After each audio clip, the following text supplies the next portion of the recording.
Okay, this is the first Art for Gaza exhibition, and as a sort of Bristol Palestine link, the first artist we've got exhibiting is Shahat Absalama, who's a well-known figurative artist, and she's part of a uniquely old Palestinian form of dancing, which I've completely escaped my memory, but I've seen her in full regalia performing it, and it's absolutely beautiful. It's one of the things we're going to capture when we're out in Gaza, but this is a memorial to Vittorio Arrigoni, the ISM worker, the International Solidarity Movement worker, who was recently killed. He spent 3.5 years in Gaza working with young people. He was very much loved in the Gaza Strip, and it's a shame that he was killed in the most unsightly fashion.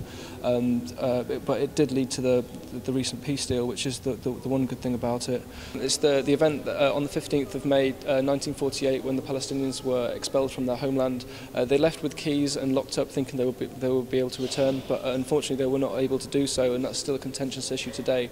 And there's refugee camps throughout Lebanon, throughout Syria, throughout Jordan, and in Gaza and West Bank as well. And this is just to show these are also keys, inviting people to write messages of solidarity here, and to hang them up on the wall alongside the pieces. We've got plenty of keys as well here, in case you haven't brought your own. We've got free information here as well. About the basic facts, just in case, not to complicate the issue, just so people know what's going on. We've got free DVDs here as well. This is where the audience participation comes into effect.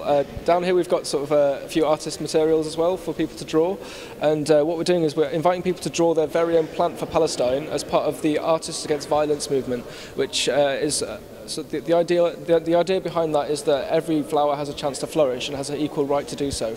And so we're inviting young people, well, people young and old, to come by and just feel free to draw a flower on the wall in solidarity with the Palestinians.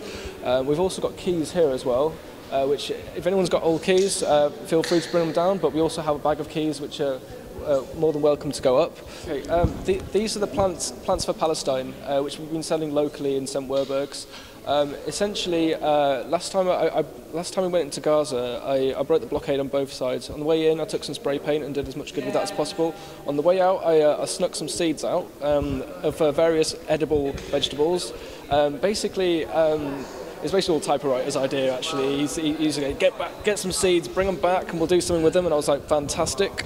Essentially, I was taken to a shop on the last day, on the morning, literally before we left, and this Arabic man was just showing me these seeds, and with the picture of what it was on the front, and I was going, yep, that looks tasty, yep, that looks tasty, yep, that looks tasty. He threw them all in a bag, and we took them back, and we're still trying to figure out what they actually are, because some of them are still just about to sprout, but we're sort of selling them at a suggested donation of £3 a pop, and this is another little friendly batch of the Plants for Palestine, along with this lovely little flag which I got from Gaza as well.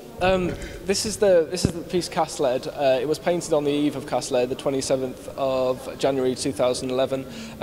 Basically, we showed a film in the Bear Pit, and we did a live painting demonstration as well. And this is the result. We painted a gold frame, or sort of yellow frame, sort of fake little pin in the wall as well to make it look like a great big picture frame. On photographs it actually looks really small, but it's actually quite big. It's the biggest one I've done on canvas so far, and basically I thought it was an ideal what do you call it? An ideal pastiche of Picasso, really, because it's got the same sort of idea behind it. Because I wasn't politically motivated at all before this convoy, and when I came back I felt I really had to do something about it to support the Palestinians, because they are genuinely lovely people, and they do actually put a lot of time and effort into diplomacy as well, which is something that Israel seem to lack. They call themselves a democracy, but it's the Palestinians who are really looking towards diplomacy as well. They've got an organisation called the House of Wisdom, which is a group of young people, young scholars, who are all about youth advocacy and moving things forward for the future and supporting the youth there, and making sure that they know that they're not on their own, which is where media like this comes really into effect, because they can see for themselves the result of our solidarity with them. This piece is quite emotively charged as well. We were painting alongside the documentary To Shoot an Elephant, which is quite a hard-hitting documentary following a Western paramedic jumping in a Gaza ambulance and helping out. And once Cast Lead kicked off, they kept on filming, and they captured a lot of the horrific scenes of war there. Essentially, that child there represents the 437 children who lost their lives during Cast Lead. The red and yellow sort of represents the white phosphorus, the sort of dusty, fadey bits there, sort of how it doesn't go out for 3 days. It's caustic as well, it sticks to people. I personally met a child who must have been older than 6 or 7. He was blinded by white phosphorus and hit the skin on his arm. He had 3rd-degree burns on his skin. Thankfully, they managed to do a skin graft and repair his arm so it's usable, but he's completely blinded for life. And one of the organisations we really want to help is the Suhafi Club, which is the Young Journalist Club, which basically helps young people through art therapy. And what they're doing is they wish to set up a radio station to broadcast art therapy to the young people, especially when the bombs are going off. We think it's absolutely essential. So that's one of the first projects we're actually going to put money into as soon as we have the chance to. Also, we've got the F-16s as well, which just represents the American investment in there, the over $2 billion worth of, I think it's more than that actually, well over $2 billion worth of military aid, which is given to Israel every year, which is, I mean, recently the Bristol activists, during Cast-led actually, Bristol activists took over the EGO facility up in Frenchay, and they held the roof there and actually stopped the operation, stopped business in Bristol for a good 3 weeks, and they did a fantastic job actually, and they actually did a job down in Brighton as well, where they did over £250,000 worth of damage to a factory that was manufacturing the bomb release mechanisms for the F-16 jets. And they brought to attention exactly how complicit the UK government is with this operation as well. And it's, the thing is, it's the grassroots level. It's the people, the actual people who don't agree with Israel, and the governments are complicit and they're corrupt. And it's the people on the ground here, the grassroots level people, who are actually making a difference. And that's what we want to contribute to. We want to help people like this. And this is the best way of doing it. This is the way of peacefully doing this as well. I'm a humanitarian. I don't believe in violence, but I believe in standing up for yourself as well. I believe that these people need to have a voice as well, and that's what Arts for Gaza eventually wants to do. We want to get more Palestinian artists to have a voice here, and once this movement gets going, they'll see that we're actually trying to help them in any way, shape or form. And yeah, we're looking forward to all the connections that we're going to get there and bringing them back here. And eventually we want to make a book as well, to produce a book to give people an idea exactly what Palestinian culture is like from a non-biased point of view and a completely humanitarian point of view as well.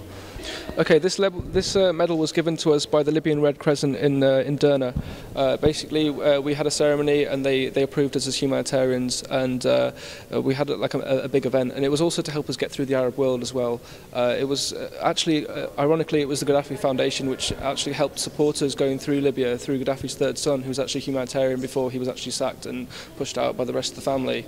When we got into Gaza, we were given these by Ismail Haniyeh, who's the Prime Minister of Gaza. Yeah, that's yeah. Essentially, apparently these are quite rare, but I always wear it when I'm out on doing humanitarian duty. It's my sort of regalia, if you like. It's just to show people that I'm actually on point and what I'm doing is actually worthwhile. I'm not just a random person come out of the blue. You know, I've actually been there, and this shows that I've actually done it, and we hope to do it again. Really, you know what I mean? If you need to get in contact with us, if you'd like to make a donation, you can go to southblessed.co.uk, or you could, if you want to get, if you're interested in Plants for Palestine, which are £3 suggested donation, it's plantsforpalestine@gmail.com, or you can reach us at artsforgaza@gmail.com as well.